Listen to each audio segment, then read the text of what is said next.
we're going to move to really the portion that typically we have or we cover during these board meetings. The mayor said he would not be able to make it tonight. That's fine. I have a couple of things listed there. We have the police department. We have Representative Chief Miller. He's always here.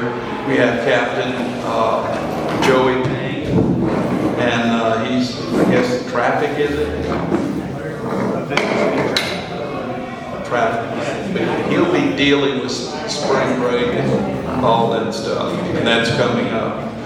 And then we have somebody from the Parks and Recreation Department. That's Jamie Lee. And then we have Christy Labata, who is the director.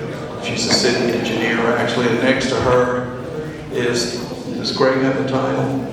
Construction manager.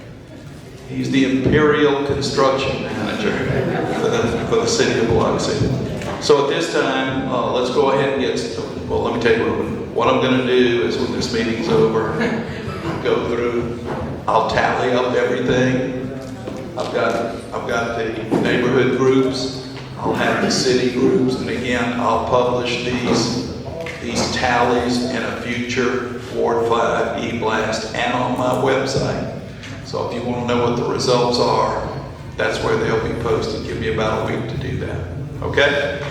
This time we'll move forward.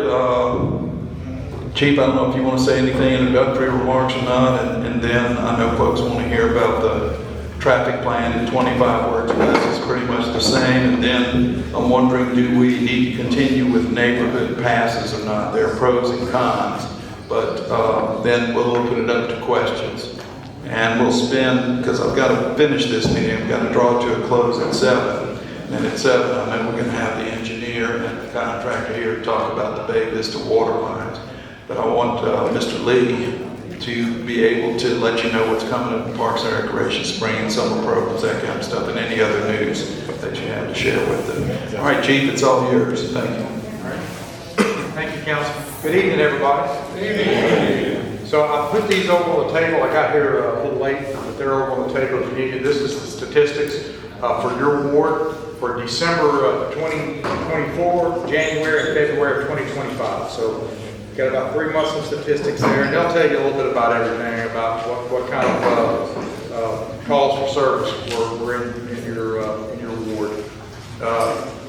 I've taken several complaints already, most of them about speeding in different areas. So if you get with me on that, if you have a speeding issue, the way we do that is our traffic division. We just have a running list of places where there's speeding problems. Once we get to the bottom, we start over at the top. Then once in a while, we get to take one out, but not often. And then we keep continually adding to that list.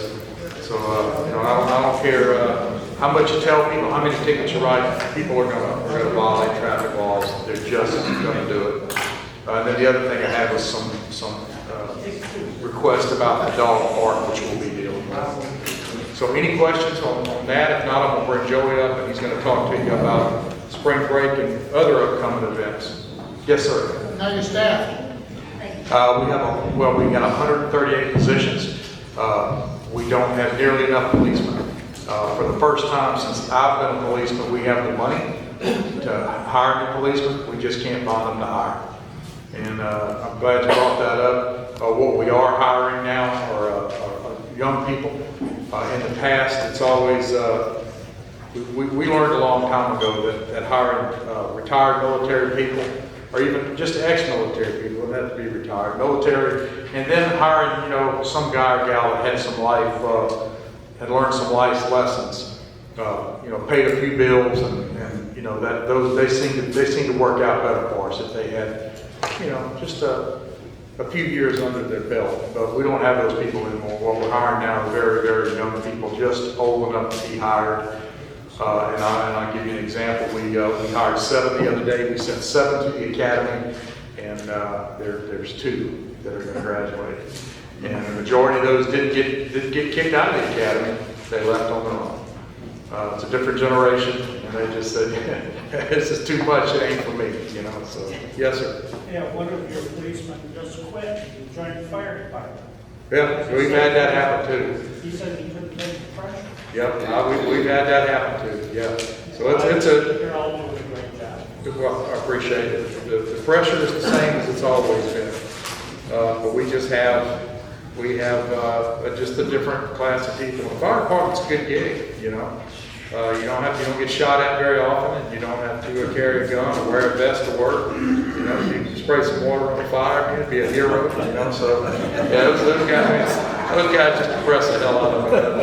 But anyway, but that's where we're at. Hiring is very difficult. Even when we find somebody that wants to try the job, a lot of times they just don't make it through. And we've sunk a lot of young people here lately with a background check. You gotta be a good, decent, honest person to be a cop. You have to be. You may change later on, but you gotta start off that way. Yes, sir. I'm 78, retired. Yes, sir. Come on over, man. We'll put a badge on you. I couldn't carry the weight. Yeah. All right, y'all. Joe? Yes, sir. Thank y'all.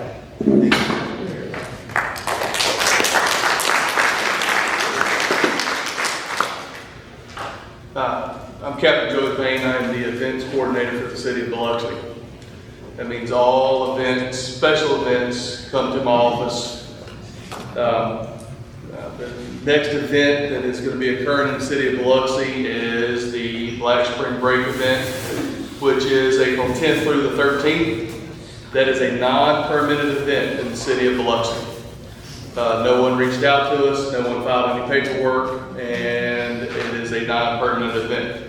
What that means for us, people are still going to show up. However, if they have any kind of loud music, vendors, anything like that, they're in violation of city ordinance, and we have the authority with the event ordinance that the council passed for us 2 years ago, Chief? Yeah. 2 years ago, to shut them down and move them on. We can't stop people from coming to the beach. However, we can mitigate some of the issues we have. The traffic plan for y'all that's lived here for a while, you know what our traffic plan is. It's not changing. For the neighborhoods that are highly affected by our event area, we tell our officers every year to accommodate the residents that live in that area. Please open the gates up and let them in. Does that translate sometimes? No. Be patient with us. We're going to remind them and tell them if they say they live there and they need to get across, we're going to help you get across. But to run these events, we have to use outside agencies. We don't have enough officers to run a special event. It takes us about 200 officers to run a Tier 1 event on Highway 90. As you heard the chief, we have 138 positions. Out of that, I have anywhere between 70 and 80 that I can pull from that aren't on normal duties, meaning that's their days off, their CID, some other specialized unit that I can utilize for a special event that will not affect our normal patrol duties. Just because we have a special event in the city doesn't mean we can stop all the other calls from happening. They're still going to happen. So we have to reach out to our neighboring partners, Highway Patrol, their commercial division, and the Sheriff's Department, Department of Marine Resources, all these other agencies to say, please, will you send us officers? So that's the next main one coming up. Then after that, it's going to affect y'all, is the scraping the coast. Ma'am? I'm sorry.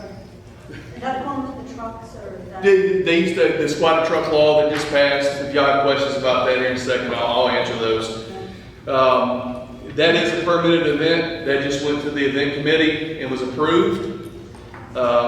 The organizer for that event is very organized, works with us pretty well. But truthfully, most of his events, all of his events, happen on the Coliseum grounds. The reason it is declared a special event is because it overflows off the Coliseum grounds and causes a traffic nightmare for us. So therefore, it fits the city ordinance for a special event. That traffic plan is going to be the exact same. There's a potential for a new event the week before that, which is a motorcycle rally that was denied by our committee and went to city council. The city council tabled it today and moved it to the April 8th. The problem that the chief and I have with that event is that it's going to take 200 officers to run the traffic for that. We've already tapped out our resources with our outside agencies. I don't know where we're going to find the officers to run that event. Oh, I'm sorry. That is the 21st, 22nd, 23rd. And then the week before is, they've applied for Bike in Biloxi, which is a motorcycle cruising, sir? Scraping the coast, yes, sir. And that's April? No, that's June. Yeah, they're not confused that with scraping and cruising the coast. They may be confusing the two. Okay. And then October is cruising the coast. We'll have a board meeting before that to talk about that one. The doc's pretty good about that. Sorry. I feel like you wasn't paying attention. Is that how principals work? Mission accomplished. Now we get to neighborhood pass. We already talked about that. Did You missed it. Seriously? No, what? So if you would like Dr. Tisdale to do the neighborhood passes, he'd get them to me and I would, I'll let the officers know. But like I said, if you tell them you live in that neighborhood, my officers have been instructed to let you in that neighborhood. But communicate with that officer. Just don't point. Don't just pull up and stare at them, because this is the stuff that we get, and the people complain that we didn't do what they wanted us to do. We're not mind readers. Yeah, go ahead. Hang on, I'll give it to you in just a second. Let Dr. Tisdale say something. I've been doing these neighborhood passes now for a dozen years. And they're somewhat of a security, a comforting blankie for some people. I got to wear the neighborhood pass because you're used to getting that. And honestly, I ask the police every year, does it help you? Does it hurt you? Should I continue to do it or not? And pretty much they say, what Captain Bank just told you. You know, as long as somebody has something, a document with their name on it, that they live there, we're good with that. Okay? And I'm thinking, well, if I don't do neighborhood passes, that's another 6 hours or 7 hours of my life that I get back because I'm putting them in mailboxes. Usually the weekend before getting them out there. And the thing is, if we're not going to do those, you're here, you heard that. Well, if I got a current driver's license, I'm good to go. If I got I'm thinking what kind of bill do you get? An AT&T bill, a gas bill, a water bill with my name and address on it, I'm good to go. That's all you need. But if we're not going to do that, didn't they put that as their priority? Get rid of the neighborhood passes? Well, the value of the pass is diminished because the Coliseum, you know, I said, the Coliseum's a lousy neighborhood, they just are, okay? Yeah. It's a state facility, they got county support, they can care less what happens in the city. So without them opening the gates, you know, the pass is really, but the few of the times, I've lived my current location, a few times they've done it. It's been years since they have. Correct. It was nice to be able to cut through there. You had to pass, you had officers sitting there at the gate. Right on through. And that was the purpose of the pass, but that we call it the boat with the Coliseum shortcut. Really, they've not done that in 5 or 6 years. If you could find somewhere to leverage So- Coliseum to do, to be more diligent about that, that would be the truth. Have you heard anything from the Coliseum yet on that, or no, nothing? And at times, some years, we've heard the Coliseum this was years ago, gave the okay, and it was like 2 days before. Well, I'd already passed them out with a note at the bottom, if the shortcut is open. Yeah, the shortcut is open. And it's not been open for several years. Okay, so I'm gonna make a command decision and not do neighborhood passes. It more than likely will not Now- be open for scraping. Right. It usually doesn't for scraping. Exactly. So I'm not going to do that. Now, what I've got to do is help get the word out to everybody who's used to getting them. I'll get the calls, not a problem. All right. But when your friends and neighbors ask, because someone will ask you, how come we didn't get those neighborhood passes? You really don't need them. They didn't serve any purpose. My favorite story is a lady who lived in between Rodenberg and White Avenue, called me and she said, I want one of those neighborhood passes. And I said, what do you think you can do with it? She said, well, once you get one of those, you can go anywhere in the city, the police wave you through. I said, well, stop. The only reason we did neighborhood passes is so that our city officers and those who come down to help would know that I really do live in that neighborhood. This is my pass that gets me in and out. That's it. Okay? So, all right, I'm not going to do neighborhood passes. I'll help get the word out. And thank you for helping me make that decision. All right, go ahead, Dan. And truth, we're going to try our best to wait as long as we can before we initiate our traffic plan. And it's initiated in stages, or what we call phases. So as long as we can, we're going to wait. But as soon as it gets to the point where we have a little formula we use, me and the incident commander and my major, we ride around. If it takes us 30 minutes to get from point A to point B, we have to activate that emergency lane. So we just don't do it to do it. So, yes, sir. Do you have a question? Yeah, I've lived here since 2004. I've never gotten a pass. I never really understood what they were for. And my rule of thumb is during spring break, cruising the coast off, I stay at home. Which a lot of people do that, but you know, we also live here. We still want to be able to move around. I, for one, appreciate that, sir. I appreciate that. So the reason everybody doesn't get one is there are a couple of neighborhoods and apartment complexes on Highway 90, access to and from Highway 90. It's the only way in and out for them. And when you're bumper to bumper and cruising the coast and spring break, it's hard to get in and out of those neighborhoods. Some of the residents there leave town. Some of them just buy groceries and barbecue in the front yard all weekend long. But the thing was, if you lived on Briarfield, Pine Grove, for a number of years, it was Edgewater Park had this issue. If you lived in Grandview Apartments, what's the other? There are several apartment complexes on Briarfield Avenue. So that's really, those two neighborhoods in Oakmont Place, that's really who needed these passes because they had to show somebody they lived there.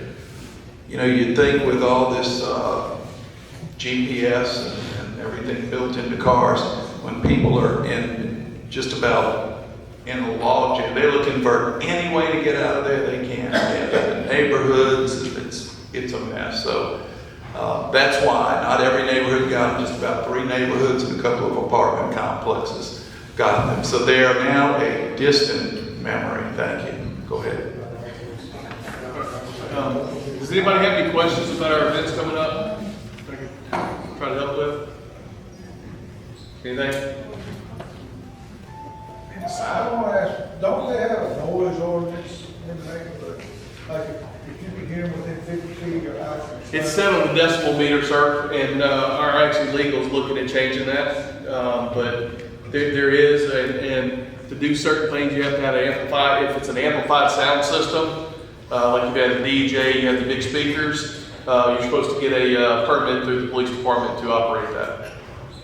I'm just saying, like, I was just saying, like, in your neighborhood, they get really, I'm not having an issue with it, but they get too loud, you can, you know. But there's always disturbing the peace that you can, if your peace is being disturbed, there's a state statute for that also. But it would be you that would have to file the charges and go down and go to court and prove that your peace was disturbed.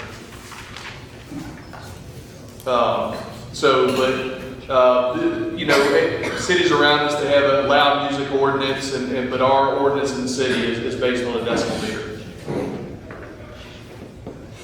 Pretty good question. Is that it? Yeah, it's James' turn. Yeah, Jimmy. All right.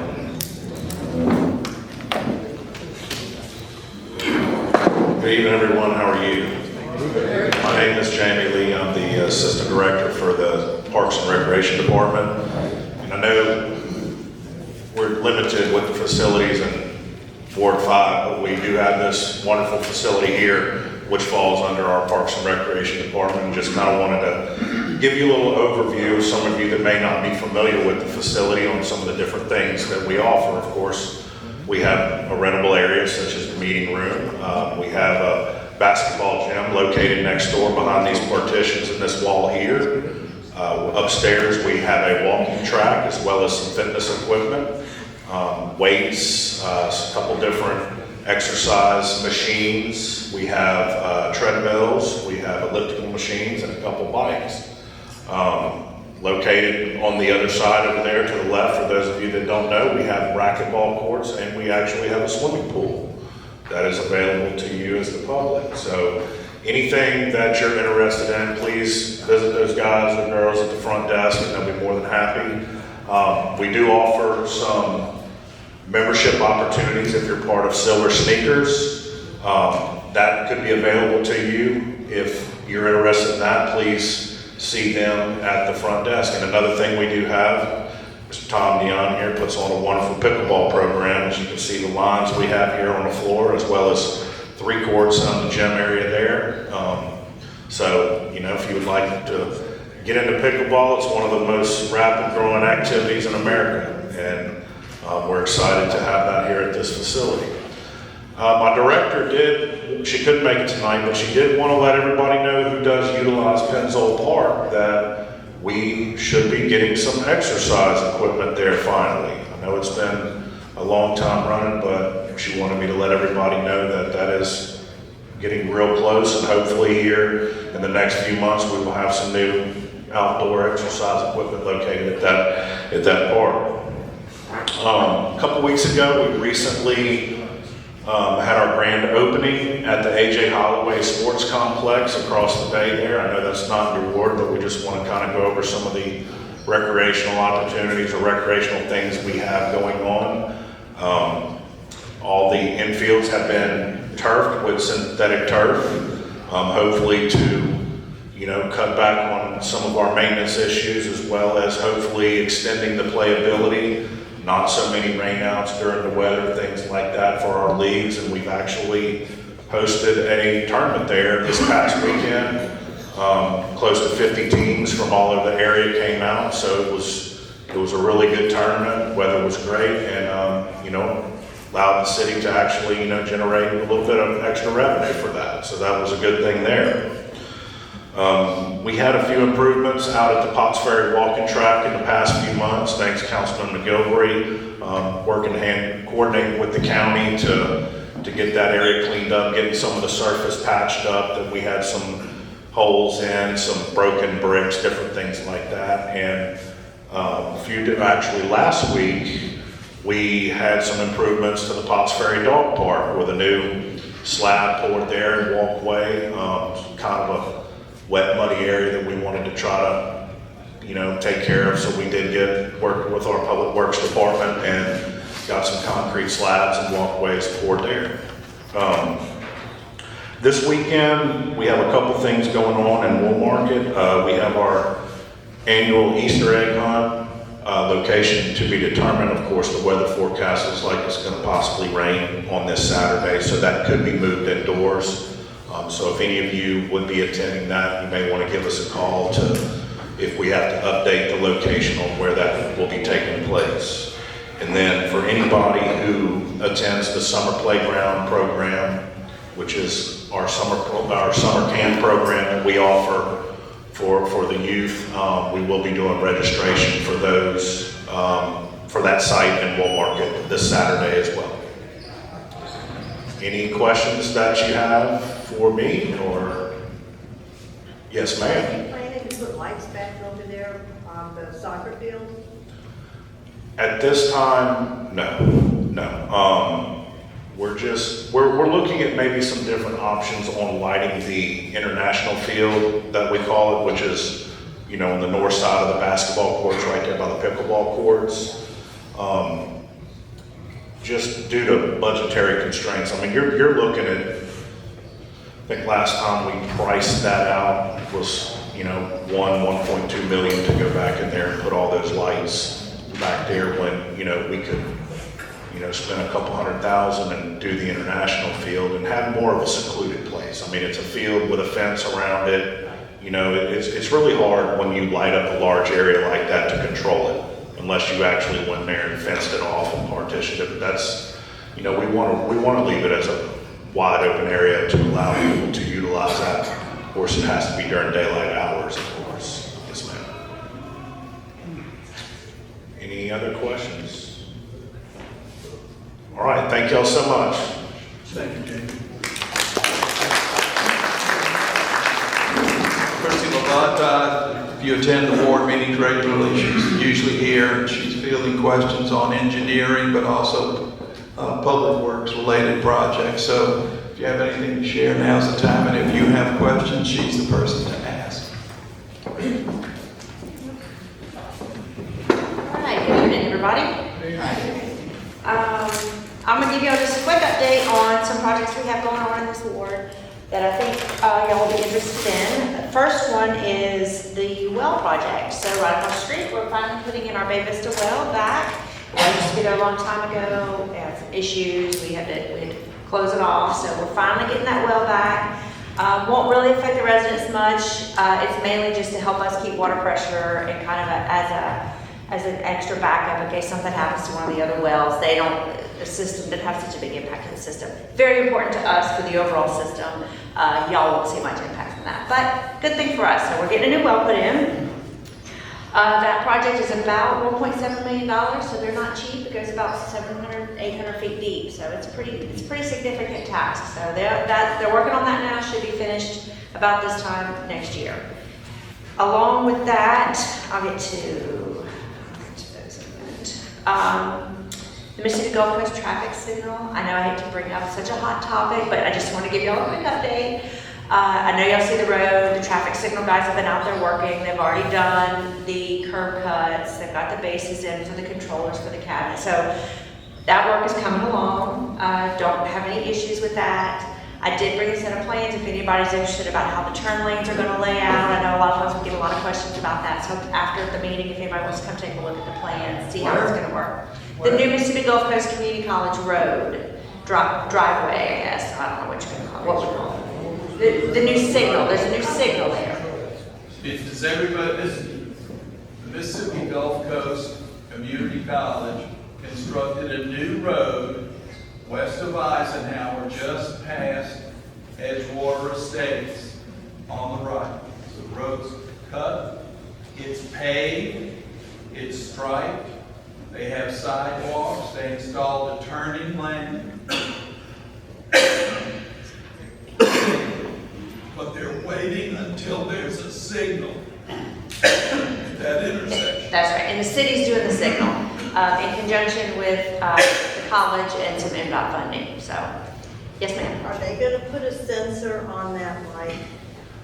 At Eisenhower? No, the Or- Gulf Coast Junior College Road. Yes ma'am, Good. yes ma'am, they are. And when that light goes active, we will probably have to be out there to tweak it. You know, typically when we put a new signal in, we let traffic run. It's not going to run like it's supposed to. You know, it's programmed, but there's going to be issues. And so, and I'm sure y'all will be calling to tell me, and you should, because then we can kind of get out there and tweak the timing a little bit. If things are getting backed up too far or for too long, y'all can let us know. We can get out I there. don't think you need a timer, you need a sensor, so if a car shows up, then the Yeah, light changes. yes. And a timer goes with those sensors. And so sometimes when the cars Okay. show up, it throws the timer off. So that's why we kind of like, it takes a while to kind of get those two things in sync. Okay. So yeah. But yes, that's included in the project. Next thing is a Potts Ferry Bridge draw project. So I don't know if many of you have heard, but we got awarded a $15 million grant to replace the draw portion of the Potts Ferry Bridge so that it won't break down quite as often. That project is under design right now. It's probably going to take about a year to design. So we won't see construction. It's an MDOT project. So we've got a year of design and we probably got another 6 months of getting through the MDOT process. Yes, ma'am? Is that going to be an in-house design from the city of Biloxi or? No, ma'am. It'll be a contract? Yeah. Okay. Yeah, no, we're not designing it in-house. We have Neil Schaefer, an engineering firm, Okay. is working with another large bridge contract, a large bridge designer, Hubal, to design that for us. Yes. How long do you think the bridge is going to be in operation? That's a good question. I mean, is there It's- something we're gonna put in the contract for them to slow down? Well, That's a maybe. yeah, it's gonna be probably down for a few months, more than likely. We don't know yet, it just depends. They gotta do the design to see how it's all gonna work, how it's all gonna fit together, but unfortunately, it's gonna be painful for all of us. All of us. I hate to say that, but it's gonna be rough. But in the end, hopefully it'll be better because it won't break down as much. That's the goal. So, yes, sir. What's happening with the new Potts Ferry Bridge? You know, everybody was talking about. So it's still out there. It is. It hasn't died yet. It's just going to take a lot of money, a lot more money than we are able to get together at this time, and which is why we decided to go with this $15 million repair, because But who is responsible for building the new bridge? Would that be the state?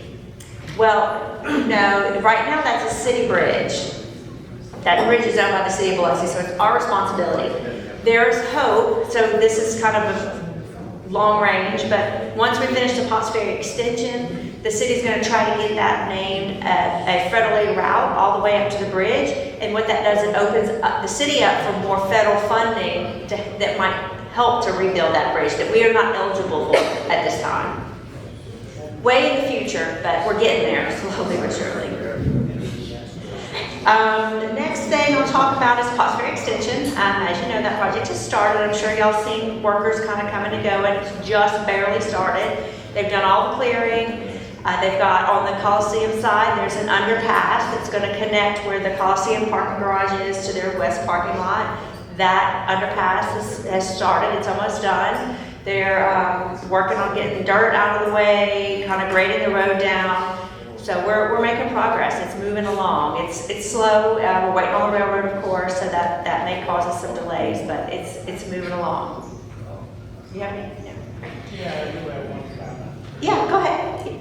There was a big fiasco here a while back about trees. For a Chick-fil-A. Yes, sir. I see the trees have all been destroyed, but I don't see anything happening with Chick-fil-A. Are they still going to be doing the building? Yeah, maybe Dr. Tisdale may have, I'm not sure about Chick-fil-A. Sure. So, the project was approved, and once it was approved, within 24 hours, the developer had removed the tree. But there was an appeal of the city council decision to, I believe it's circuit court. So there's been no further work on that site until the matter is concluded in court. Generally, that's about, in circuit court, I'm told, you can expect a decision about 6 to 8 months unless it's expedited. So that's kind of where we are. Things are at a standstill until the court issues a decision. Who's the plaintiff? Wait, one question. Go ahead, Aaron. Any information out there the public can get about the court thing? I don't know where to look. I don't know what to tell you. Other than it's on the docket somewhere. I can't tell you. Can you tell us who the plaintiff is? Beg your pardon? Who's the plaintiff in that case? I believe it says Sierra Club, I think. No, I'm the plaintiff. You're the plaintiff. I'm the plaintiff. Okay, Carol Campbell. Tell me about it. all right. I can't talk about it. It's ongoing litigation. Right, so, excuse me, let us finish this meeting first. This isn't on our agenda. And no, that's all right, and it was a good question. I mean, I wondered why, and I asked, and I found that out weeks ago, but Carol's right, she can't say anything about it. I Yeah. just want to be clear that Sierra Club is not involved in my appeal to the. Oh, okay, I misspoke then, I didn't know that. Thank you, Carol, for clarifying that. Okay, back to you, Christie. And then we're having a construction meeting, the last project I'm gonna talk about, we're having a construction meeting, after this meeting, to talk about it in 10 minutes, I got 10 minutes to tell you. About Bay Vista water lines, which has been a long-awaited project. We're finally getting to it. We're gonna be replacing all the transite, also known as asbestos water lines in that neighborhood. It's about 20 26,000 linear feet of water line. It's a $3.3 million project. It's been a long time coming. We've been working really hard to try to get it to this point. So we're real excited that that's coming. Mainly, those are the big projects that we have going on over in this part of town. Anybody have any questions? Before I get to the water well, I had some complaints about potholes.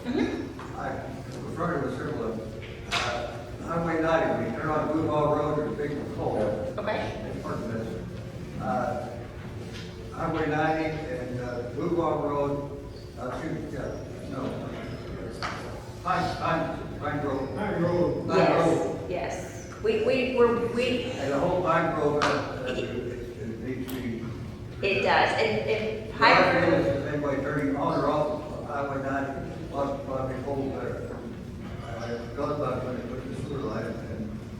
There's also on Briarfield, when the department connected up to the utilities about 5 years ago, they took it across there, and those have some, and need to be filled in, part of the stuff that are coming over. Okay. Yeah. Okay. Yeah. Okay. Now, and so Pine Grove specifically, we are well aware. That's one of the projects that Dr. Tisdale has asked about numerous times over the years. We haven't fixed those potholes because the drainage pipes need to be replaced underneath it. Well, that's what they've been saying for 10 years. So when are you gonna replace them? Well, we're trying to get there. What plan? And what is the proposed date to replace it? I don't have that at this time. We replace. Until they get the proposed date, what will fix it next month? Yes, sir. We'll put it on the list. You can't drive into our streets without bumping. And going off of, Briarfield to, it's just, you gotta dive from potholes. You can't drive through there straight through. And you've not done anything to eliminate that problem. The problem has been there for 10 years, and unless you want to dig up the street and replace it, put a new, I don't know, build a bridge over that street or something. We can't drive down through there without this good thing up there. Yes, sir. Yes, sir. Yes, ma'am. I have a similar issue. Nelson and Pass Road and Beauvoir. I have addressed these issues with my council person and other people with the city, and for several years. Nothing has ever happened with this. The road's too narrow, there's that great big dip there, no matter which way you turn, you're gonna bottom out. Then you've got cars going right up to the front where you can't even turn on it. You used to have a sign that said, no turn on red. It's gone, and so people are going right up there. I've also addressed that several times. With the houses being built there, they made the cut through there. Well, now there's potholes all over that cut through. And when you try to get out of there, you can't see very well. You have to get right onto Nelson because there's bushes and there is the fence they built, which looks beautiful, but it obstructs your view coming out of there. Now you go ahead and put Chick-fil-A in there, which I'm all about having Chick-fil-A, but look at the traffic that's going to be there. Our traffic has increased so much, it's ridiculous. People are using the cut through. Also, you can't even get out of our subdivision sometimes because the traffic coming off of both blocks just sits there. They run the light. You have to run the light to even get through anywhere. It's a school zone too. Oh, yes. The teachers and children and kids walk. It's bad. Yeah. And what neighborhood is that? It's Nelson and Pass Road. The one at Nelson. Okay, that one in the corner. Okay. Right by Chick-fil-A. Yeah. Magazine Court, Trafalgar, all those in Foxbury Elementary School. Yes. Oh, yeah, there's potholes in front of the school now. It's a huge one. We do have, I will say, and I actually say this all the time, it's on the list, it's on the list. Y'all, if y'all ever called me, I probably told you it's on the list. But, and I brought my list today, so, but like, the Nelson Road potholes are on our list to get to. The one, I can't, and I know the yours. one in front of the school, we have handicapped children who get on a bus, and I'm literally worried about those children. They have to get on a handicapped bus in front of our school. And the pothole, I can't even straddle it with my finger. It's awful. Okay, yes. Thank you for listening to me. Absolutely. Keep on bringing it up. Absolutely. That's what we're here for. One last comment.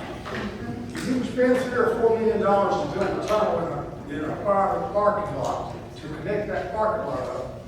Why can't you spend some money in fixing the dang road on Briarfield and Pine Road? Hey, Chris. Sorry. Just real quick, Beauvoir, we're going to get the final layer of asphalt on that. And, We hope. and the lift station at Beauvoir now. Yeah. I swear to God, it's been under construction since I moved here 35 years ago. You ever get that? Yeah. So those projects are managed by our program manager, but Dr. Tisdale, I think, has more information on that. So that final layer of asphalt on Beauvoir Road where it runs into 90 will be done at the end of the project, I'm told, so that's still 9 months away. That lift station, okay, that was repaired, I understand, I think they had to build it in place there, however far down it is. And there's something, an automatic trigger, if water rises, some engineering, something or other. The bottom line is, that has not passed testing yet. So they put that, I guess that portable generator and lift station out there as a bypass. So that still has to be corrected. That's on the contractor for that. That's the latest I got from the program. Okay? Yes?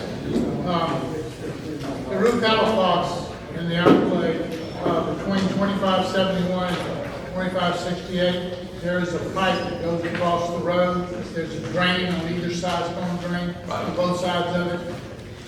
You've got concrete panels, and right where that is, you've got pavers that are in place.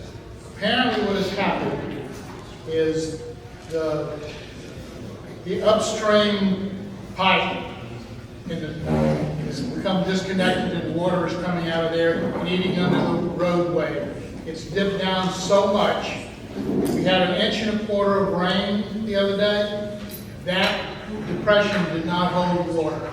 It went right through. Everything else held water. There was water puddles everywhere. There was no water puddles there. It was dry as could be. So you know what's going on. Yes. And it's just going to get worse and worse and worse. Yes, sir. And that one is actually on, and actually Steve WC came and talked to me about it too before he left, and that one is on our list as well. So we're aware, we're just trying to get to everything. Thank you. Okay. Oh, wait, we got one more question back here. Yes, ma'am. Yeah, I was just going to reiterate what the people at the table were referring to as far as potholes, road deterioration, and issues like that. Could you have a mill and replace project possibly, and that way it would help the cost effectiveness, Well, and it would help. And we do.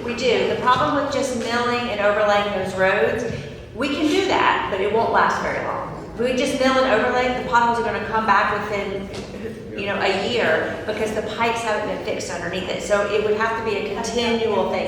In those areas that we don't have that, that's exactly what we do. If we don't have any issues with utilities underneath, that's what we do. We'll go mill and overlay, fix it, and the problem is solved. It's just those areas that have, kind of like what he's talking about, the storm drain pipes have holes in them or the sewer, it continues to suck and just cause another sinkhole. Yeah, rubberized asphalt works very well, lasts for about 20-25 years. Yes. Yes, sir. A couple things. Edgewater Estates, I know Dr. Tisdale said it was next on his list, and I'm excited for Bay Vista to get theirs, but it's bad. Edgewater Estates, this rain we just had, the end of Fairview Drive is completely flooded. I have been to Don to get out in his car because that flooded. At 343 Westview, 3 times in 1 year they've had a water main break. It's not just our street, it's something's got to be done. And I know it's the same old song and dance, but we've got to. I don't know if we are going to, but that's what we have elected y'all and hired y'all to do, so we need to get on. Yes, ma'am. Yes, ma'am. All right, anything else? All right, good. We have 2 minutes left. Now I have one more activity. No. So Thank you for coming this evening. If you're here to hear about the waterline project in Bay Vista, whether you're in Ward 4 or Ward 5, that discussion is going to